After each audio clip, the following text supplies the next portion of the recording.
Fala galera, beleza? Ah, Hoje eu vou começar esse vídeo falando sobre um filme que eu assisti há alguns dias, que foi o que me levou a escolher até o título desse vídeo, né? O que habita em mim. O filme é de Pedro Almodóvar, né? O nome do filme é A Pele que Habito. Esse filme ele vem trabalhando algumas questões bem polêmicas, né? Na verdade, o cineasta Pedro Almodóvar, ele é um cineasta bem polêmico, né? Os temas que ele aborda e tal são bem polêmicos. E aí nesse filme tem um personagem principal que é o Dr. Robert, um cirurgião plástico, né, renomado, reconhecido, não é? Que ele vive com a mãe dele, que é um tipo de governanta, só que ele não sabe, não é? Ele também tinha um meio-irmão que eles não sabiam que era. Só que ele tinha uma esposa e uma filha, né? Eles estavam muito bem, tinha uma filha, uma família bem tranquila. E só que em um determinado momento a esposa dele começou a ter relacionamento com esse meu irmão dele. E em uma dessas escapadas, eles tiveram um acidente e aí ela foi totalmente prejudicada por causa do fogo. O meu irmão dele conseguiu fugir, mas aí ele, o Dr. Robert, ele consegue ainda salvar sua esposa, só que ela fica toda acabada, sabe? O corpo dela totalmente queimado, totalmente deformado. E aí ele agora coloca ela num quarto onde não tem espelho, onde ela não consegue se enxergar. E ele começa a criar agora uma pele, né, para que possa colocar sobre ela. Só que num dos dias ela escuta a voz da filha dela, né, que ela estava num lugar onde ninguém conseguia vê-la também. Ela escuta a voz da filha dela cantando uma música que ela tinha ensinado para a filha dela quando era menor. E aí ela vai pela janela, porque ela conseguiria ver quem estava fora pela janela, as pessoas só não viam ela. E ela foi olhar ali, né, a filha dela cantando e tudo, só que nessa que ela foi olhar, o reflexo da luz bateu na janela e ela conseguiu enxergar o rosto dela, né? E quando ela viu a situação que ela tava, ela deu um grito, né? E se jogou pela janela e se matou. Só que ela morre bem em frente à filha dela, né? A filha dela fica com uma série de problemas, né, psiquiátricos, transtornos psiquiátricos. O pai dela leva para fazer um tratamento e tudo. E depois de alguns anos, numa tentativa de socializar a filha dela, ele leva ela para uma festa. E ali o médico já tinha dito de que ela já podia agora interagir com as outras pessoas e tudo. Até ali estava tudo bem, até que ela conhece um rapaz. E esse rapaz, ele influencia ela a poder beber e tudo. E ele começa a utilizar drogas. E aí ele fica bem loucão e ela fica bem bêbada. E eles saem dali. Enquanto eles saem, eles vão agora para uma região ali no jardim de onde estava acontecendo a festa. E aí ele começa agora a seduzi-la e tudo. Só que chega no momento que ela começa a meio que rejeitar o que está acontecendo. Ele tenta agora tirar as roupas dela e tudo. E aí ela começa a ficar mais agitada e tudo. E aí ele, sem querer, na verdade ela começa a morder ele. E aí ele, sem querer, ele vai, numa reação, acerta ela. E ela desmaia, não é? E aí uma coisa que já começa a trabalhar, né? Que Pedro Moldova coloca, né? Que até que ponto, né? Em que momento deixa de ser algo normal e passa a ser um abuso, né? O que estava acontecendo, porque ele não tinha noção de que ela não estava em si, né? Porque ele estava bem loucão. E aí quando ele percebe a situação, agora ele veste ela de novo, né? E sai, e deixa ela ali desmaiada. Só que nisso o pai dela procura ela e encontra ela naquela situação, caída no chão ali no meio do jardim. E aí quando ele encontra, ele acorda ela. Só que no momento que ele acorda, ela olha pra ele e fica desesperada. E na mente dela, ela projetou de que o pai dela tinha tentado abusar dela. E aí nisso aí vai gerando mais uma série de problemas, onde ela vai para fazer mais tratamentos, ela fica agora internada numa clínica psiquiátrica. E agora ela não consegue agora tirar da cabeça de que o pai dela foi quem que abusou, tentou abusar dela. Então o pai tenta se aproximar, ela sempre se esconde dele. E nesse meio caminho, o pai dela agora descobre quem foi o rapaz que supostamente abusou dela. E ele vai atrás, sequestra esse rapaz e aí coloca ele em cativeiro. E aí começa a torturá-lo. E enquanto ele tá ali no cativeiro, a filha dele morre, né? E agora ele passa a lidar diferente agora com esse rapaz. Ele agora começa a alimentar ele melhor, começa a dar mais água. E aí chega no momento onde ele vai fazer a barba, né? Ele sempre questiona o porquê que ele tá fazendo ele com aquilo e tudo. E aí ele tinha, o rapaz ele viu alguns objetos, algumas bonecas, coisas, brinquedos de criança. E ele até fala, né? Você tem filha, né? Então você deve saber como que deve estar. A minha mãe deve estar pensando, preocupado comigo e tudo. E ele fala, né? Pois eu tinha uma filha, né? Só que ela morreu e tudo.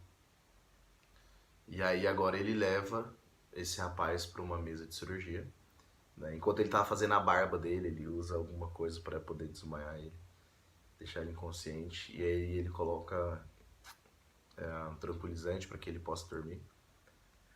E ali ele chama alguns da sua equipe, né, para poder fazer aquela cirurgia, para fazer uma cirurgia no rapaz. E ele fala que é uma coisa bem discreta, que o rapaz não quer nada seja espalhado e tudo, que ninguém comente nada com ninguém. E ele vai lá numa sala de cirurgia que ele tinha na sua casa ali. E agora ele faz uma cirurgia onde ele implanta uma vagina no corpo do rapaz. E aí depois que ele acorda, ele vai explicar o que aconteceu, né? Que ele fez essa cirurgia nele e que a partir de agora ele começa a trabalhar com esse rapaz para que ele se torne mais próximo de uma mulher, onde ele começa a colocar a pele que ele tinha preparado para a esposa dele, né, nesse rapaz, e depois de um tempo ele fica muito, mas muito parecido com a esposa dele, né? Todo um processo de cirurgia que eles fazem, tudo. Resumindo, né, não quero dar tanto spoiler assim do filme. Pedro Almodóvar tinha até pedido para que ninguém comentasse sobre o filme, mas é 2011, a gente está em 2019, né? Acredito que você não vai deixar de assistir porque você está vendo esse vídeo e eu acho que você não assistiria se você não tivesse visto também, não tão cedo. Mas aí vem colocando um drama, né? Porque é um rapaz heterossexual que está no corpo de uma mulher. E o pior de tudo é que o Dr. Robert, ele se apaixona por esse rapaz que agora se aparenta ser uma mulher, né? E tem um tipo de relacionamento com ele, uma coisa que só na mente de Pedro Almodóvar pode funcionar. Mas ele traz esse drama, sabe, de que muitas vezes vive as pessoas do relacionamento homossexual, né? Onde ela tá num corpo, só que ela se entende de que é de um outro sexo e tudo. O objetivo desse vídeo não é falar sobre ideologia de gênero, né? Desculpa decepcionar você se você estava pensando que eu ia falar sobre isso. Mas existe uma ideia macro nesse vídeo que é sobre a questão do que habita, né, em mim. Essa é mais ou menos a ideia, o drama que cada um de nós vivemos, né? Então é um conceito macro, maior, mais pleno do que trabalha no vídeo. E aí eu queria conversar um pouco com vocês a respeito disso, né? Essa questão da identidade, né? A experiência existencial humana e todas essas coisas.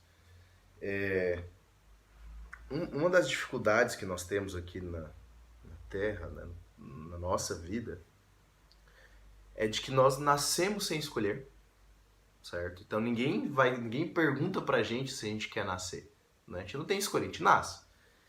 e nós morremos sem ser questionados se estamos preparados, né? Então nós somos pegos de surpresa.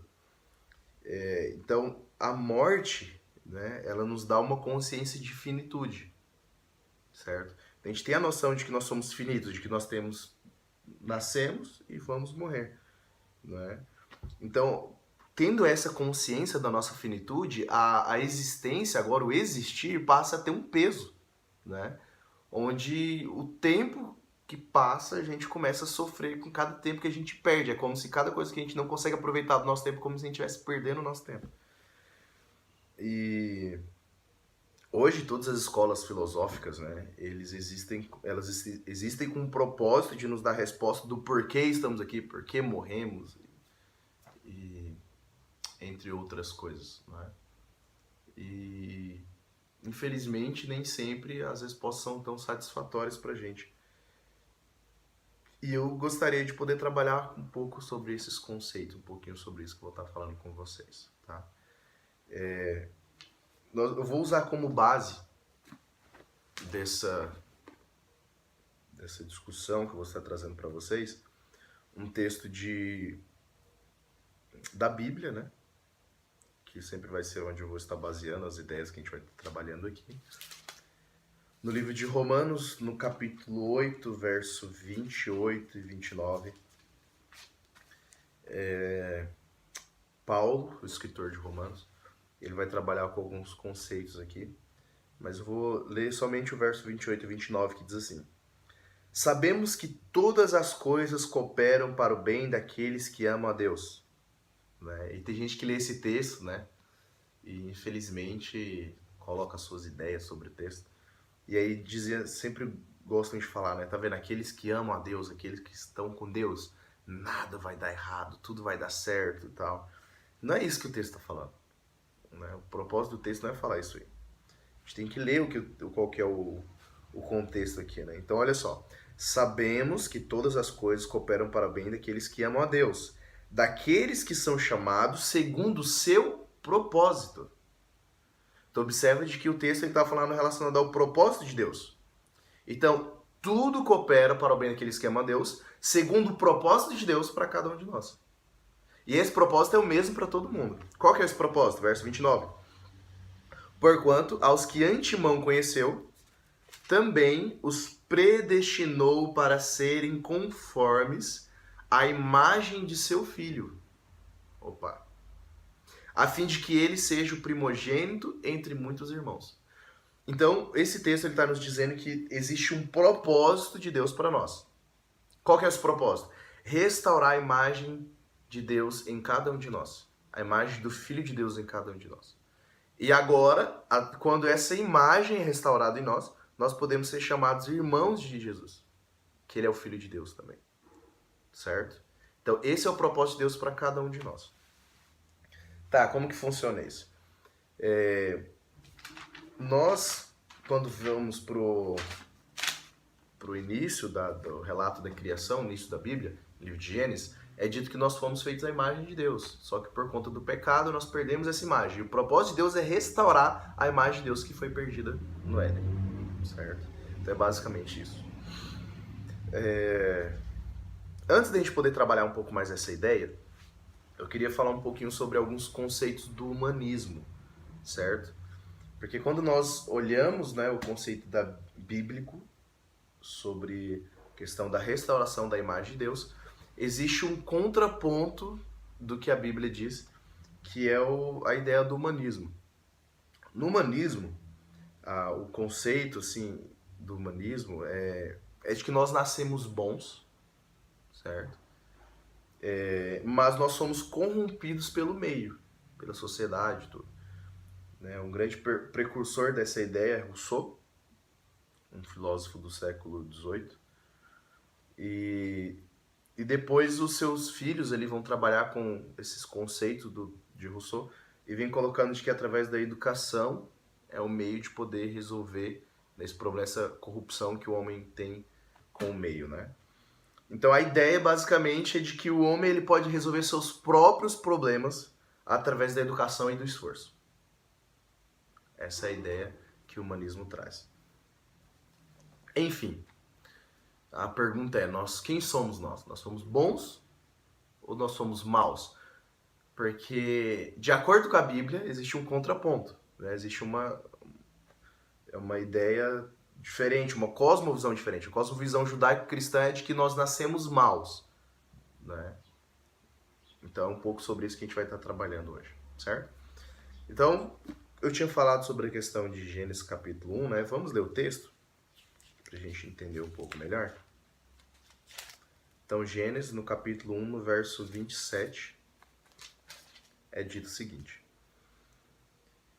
Criou Deus, pois, o homem à sua imagem, a imagem de Deus o criou. Homem e mulher os criou.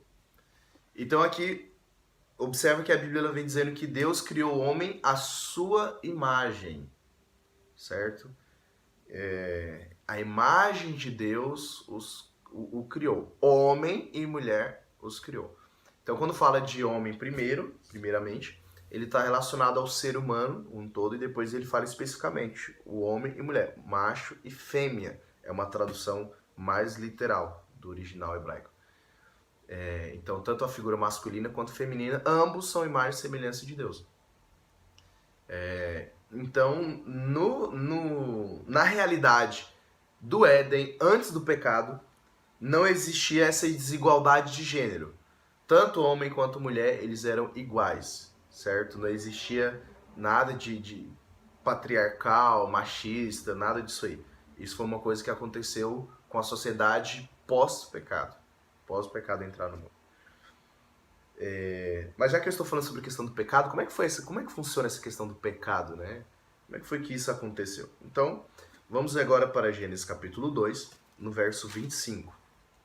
Diz assim: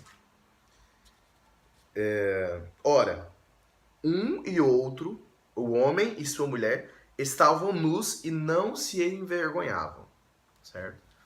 Então, só para a gente poder contextualizar um pouquinho, Deus ele cria o ser humano, certo? Numa realidade perfeita, num local perfeito. E agora ele coloca funções para cada um deles e tudo. E aí ele termina no capítulo 2 dizendo de que o homem e a mulher eles estavam nus e não se envergonhavam. Só que esse conceito de nus, ele é muito mais do que uma nudez física. Ele dá uma ideia um pouco mais ampla do que isso. Talvez você não tenha muito contato com questão religiosa. Eu vou explicar uma coisa muito importante. A Bíblia, ela foi escrita em uma língua bem antiga, certo? Um hebraico, que hoje é diferente do hebraico moderno, que é o idioma de Israel. É uma língua já morta, onde as pessoas não conversam, né? Não tem diálogo.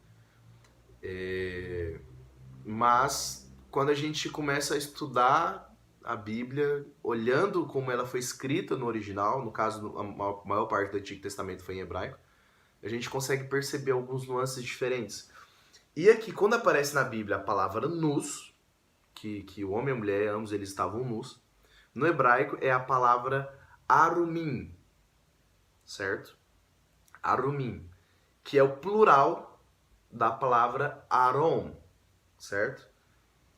Então a palavra Aron, ela tem uma ideia de veracidade. Não só de nudez, mas de veracidade, de verdadeiro. Não dissimulado, sem máscara. Vocês entenderam? Essa ideia de transparência. Então é mais ou menos essa ideia que está sendo trabalhada aqui no texto. Então, homem e mulher, eles não eram dissimulados, eles não eram mascarados, eles eram verdadeiros. Eles se apresentavam como eles realmente eram, né? Imagina só a gente poder sair agora na rua e se apresentar como nós realmente somos, né? Sem máscara, sem aparências e tudo. Essa era a realidade antes do Éden. E aí, depois continua o texto. O próximo verso, ele apresenta uma figura bem emblemática, bem estranha. E diz assim, capítulo 3, verso 1. Mas a serpente mais sagaz que todos os animais selváticos que o Senhor Deus tinha feito. Disse a mulher: é assim que Deus disse? Não comereis de toda árvore do jardim? Então agora é apresentado esse personagem que é a serpente, né? E a serpente fala. Eu não vou entrar em detalhes aqui na discussão de o que era a serpente, porque se você ler o capítulo 1 ao 3, você não tem muita informação. Muitas pessoas começam a trabalhar já com a ideia, porque é Satanás que tá usando a serpente, tudo, mas o texto não falou ainda disso, certo? A gente não sabe quem é a serpente. Isso é uma coisa que vai aparecer mais pra frente na Bíblia. Então eu vou trabalhar como se a gente estivesse lendo o texto pela primeira vez. Então é algo estranho, né? Uma coisa diferente, uma serpente que fala. Curioso. E aí é dito que a serpente ela é mais sagaz que todos os animais. E agora eu quero chamar a atenção para essa palavrinha sagaz. Essa palavra sagaz, ela é do hebraico, mais uma vez, é a palavra arum. Né? Vocês lembram que a palavra nus era arumim, que vem da palavra aron, e a palavra sagaz, que foi traduzido como sagaz, é a palavra arum. Então você vê que existe um trocadilho, um jogo de palavras aqui. Porque essa palavra ela tem um sentido totalmente contrário da palavra aron. A palavra arum, ela significa malandro, maquiado, dissimulado, esperto, entendeu?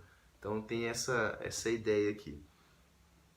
Então existe agora essas duas realidades, né? Aquele que é verdadeiro, autêntico, não dissimulado, e aquele que é malandro, esperto, sagaz, né? Mascarado.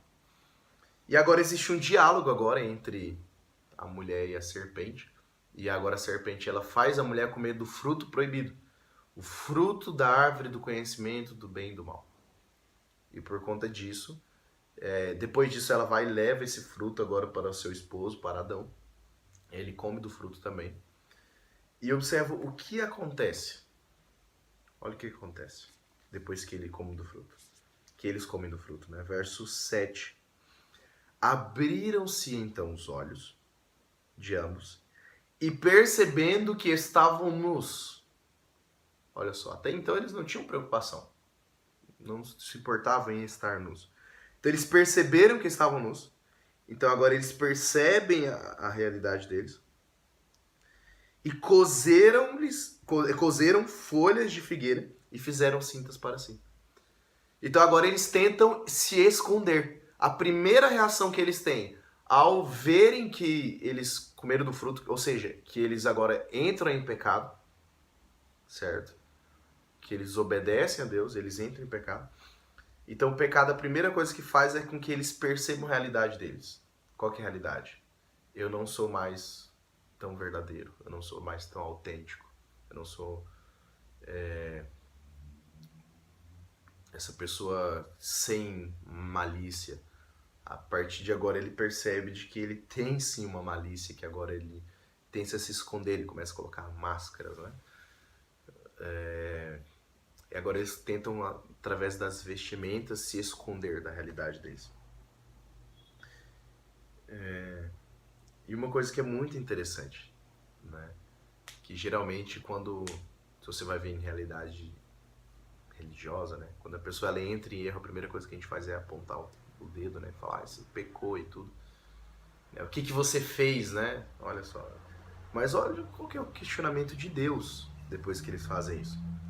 Então o texto continua e diz assim: quando ouviram a voz do Senhor Deus, que andava no jardim pela viração do dia, o homem e sua mulher, eles se escondem da presença do Senhor, o homem e sua mulher, por entre as árvores do jardim. Essa expressão por entre as árvores dá a entender de que eles se escondem entre duas árvores, que existe uma árvore da vida, que tinha no jardim do Éden, e tinha a árvore do conhecimento do bem e do mal, que tinha o fruto do conhecimento do bem e do mal. Então a ideia é que dá a entender que eles se escondem no meio, né? No meio delas. E aí é uma outra consequência do pecado que nos afasta de Deus, do nosso Criador.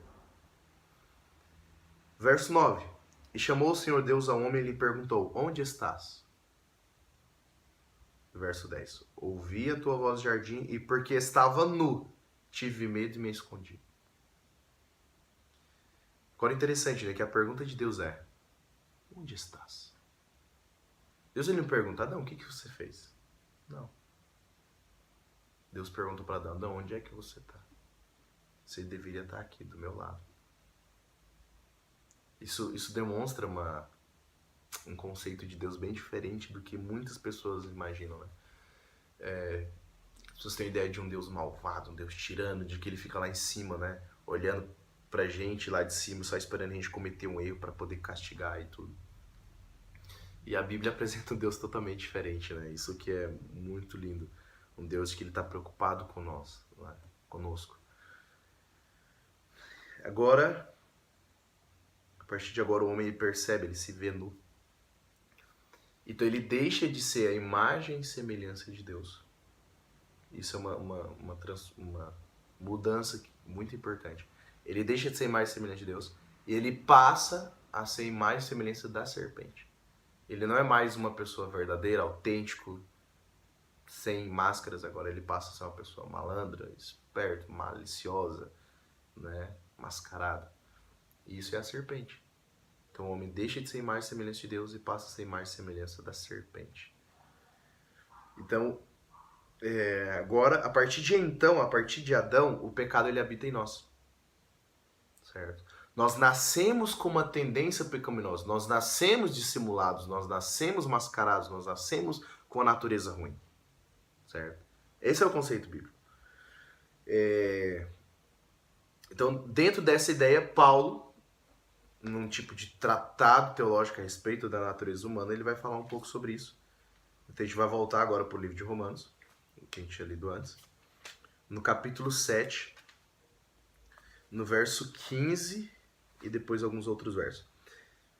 Diz assim: porque nem mesmo compreendo meu próprio modo de agir, pois não faço o que prefiro, e sim o que detesto. Então Paulo ele começa a perceber essa disputa que é travada nele, né?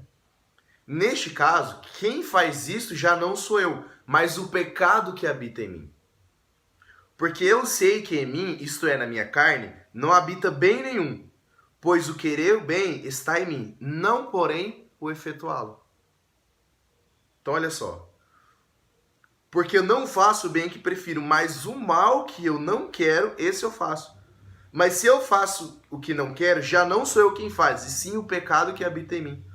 Então, ao querer fazer o bem, encontro a lei que o mal reside em mim. De que o mal reside em mim. Né? Então é como se existissem duas naturezas que agora começam a travar dentro do ser humano.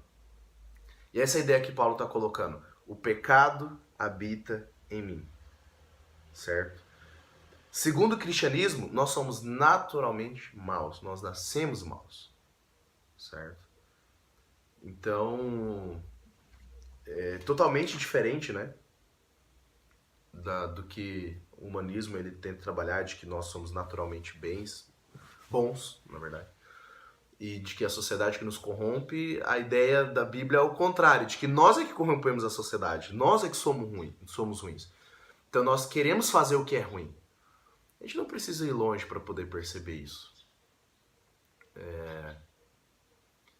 Um dia desse eu estava aguardando um amigo que estava no banco. E aí um menino tava com o irmão, acho que era o irmão dele, lá de fora, brincando e tal. E aí eu fui brincar com ele, eu peguei o bracinho dele, né? E balançava, e pá, na minha cara. Eu fingia que fazia assim. Aí depois eu pegava e pá, balançava e fazia assim, né? E o guri já abrindo um sorriso, né? E aí eu peguei, parei e fiquei na frente dele. Ele já abriu a mão pra poder, só que ele ficou com vergonha e voltou e tal. Então observa só, uma criança, né? Que a gente sabe que é um ser tão inocente, tudo não tem muita noção do que acontece na vida, já tem essa tendência para gostar do que é ruim. Pare e pensa um pouco. Observa. Será que você também não tem isso dentro de você? Observa que se muitas vezes a gente não gostaria de chegar e fazer tanta coisa, né? A gente vê tanta coisa que acontece, a vontade era de ir lá, de se vingar, Isso é natural da gente. Está dentro da gente. E Paulo, ao escrever, né, a respeito da nossa realidade, ele nos revela que nós temos uma insuficiência em pelo menos 3 aspectos. A primeira que ele trabalha é que nós temos uma insuficiência do conhecimento. Certo? Então nós sabemos de que nós somos maus, nós sabemos o que é certo e o que é errado. Naturalmente está dentro de nós, a gente sabe discernir a questão da moralidade, né? Nós somos seres morais. Só que a moralidade em si não resolve nada, né? Você saber o que é certo e o que é errado não significa que você vai fazer o que é certo e o que é errado. Muita gente sabe que é errado matar e vão lá e matam. Muitas pessoas sabem que é errado mentir, sabem que é errado mentir, sabe que é errado mentir, a gente vai lá e mente. Então, uma diferença que existe na Bíblia é moralidade e espiritualidade, são totalmente diferentes. Moralidade é eu saber o que é certo e o que é errado. Espiritualidade é agora eu procurar mudar isso, né? E começar a fazer o que é certo. Então a gente tem uma insuficiência do conhecimento. O conhecimento que nós temos não nos leva a uma solução. Existe também uma insuficiência da decisão. O eu decidir fazer algo, o eu querer fazer alguma coisa, não necessariamente significa que eu vou fazer também. Certo? Então, quantas vezes a gente já quis fazer tanta coisa, né? Principalmente início de ano, né? Acho muito engraçado. Que tem aquelas promessas e tudo, principalmente, né? Bem comum, uma coisa que muitas pessoas fazem, né? Esse ano eu vou emagrecer. Não dá 3 meses depois, já engordou mais do que perdeu, né? E aí fala, agora só ano que vem. Tudo. Então, nós decidirmos algo é insuficiente. Não resolve os problemas. E uma terceira coisa que Paulo aponta é que é a nossa insuficiência de soluções. Vou explicar um pouco melhor. Por exemplo, a proposta do humanismo, né, na questão da educação e tudo. Por mais que a gente tenha que procurar o melhor e tudo, a gente não consegue ir muito longe, sabe? Quantas e quantas coisas, governo após governo, direita e esquerda, eles já tentaram resolver os problemas da nossa sociedade até hoje? Nada. É uma sociedade que tem um avanço, né, tecnológico, científico, mas parece que nós vamos moralmente decaindo. E cada solução que é proposta e tudo não resolve os problemas da sociedade. Então a história sempre se repete, né? Então nós temos 3 áreas assim que quando nós percebemos a questão do pecado em nós percebemos que é insuficiente. É nosso conhecimento, são nossas decisões, escolhas, e são as nossas propostas de solução também. Todas elas são insuficientes. Isso nos dá a entender de que nós precisamos de uma intervenção extra-humana. E esta é a proposta da Bíblia. O cristianismo nos convida a olhar para o Cristo. Essa é a proposta da Bíblia. De que existe uma intervenção fora da nossa realidade. De que o máximo que nossas soluções aqui podem nos oferecer é um equilíbrio do descontentamento. Né? Então a gente consegue viver aqui na sociedade, mesmo descontente com tudo que acontece, a gente consegue meio que se equilibrar. Viver uma vida superficial. E não precisa ter muitos neurônios para você perceber de que você vê que tem algo que precisa mais, você sente que necessita de algo a mais. Não é só aqui agora, tem, sabe? E é isso que é o que a Bíblia, né, apresenta pra gente. Essa é a proposta da Bíblia, é o que a Bíblia nos oferece. A gente olhar para o Cristo, não é? Então todas as buscas que a gente tem, elas se encerram em Jesus. Então o meu desafio para você é experimente isso. Experimente buscar o Cristo que está na Bíblia. Não o que as pessoas dizem aí fora. O Cristo que a Bíblia apresenta. Aquele que diz que o que é humilde, o que serve, o que entende que todos somos iguais, somos seres humanos, independentemente de classe, de cor, de raça, de gênero, somos todos iguais. De que quando eu entendo isso, eu olho para a situação do outro, eu sou empático, e eu sofro junto, eu me alegro junto. Esse é o Cristo da Bíblia. É um Cristo que diz que a gente deve amar aquele que nos maltrata, os nossos inimigos. Não se vingar, entre outras coisas. E esse Cristo, ele nos dá uma oportunidade de transformação. E é isso que eu quero oferecer para você, essa oportunidade. Esse desafio, através desse desafio, né? Procure esse Cristo através da Bíblia. Certo? Não o que eu falo. Minha opinião é a que menos importa aqui, sim o que a Bíblia fala. Se você tiver interesse em poder estudar mais sobre a Bíblia, entre em contato comigo, ou aí pelos comentários, ou pelo Instagram. E a gente vai poder conversar um pouco mais sobre isso. E eu queria ouvir de vocês o que vocês acham, né? Em relação ao que a gente tinha comentado aqui. E qualquer dúvida, qualquer coisa que vocês tiverem, em breve a gente vai estar com dividindo agora alguns quadros, né, desse canal. Certo? Então é isso. Valeu.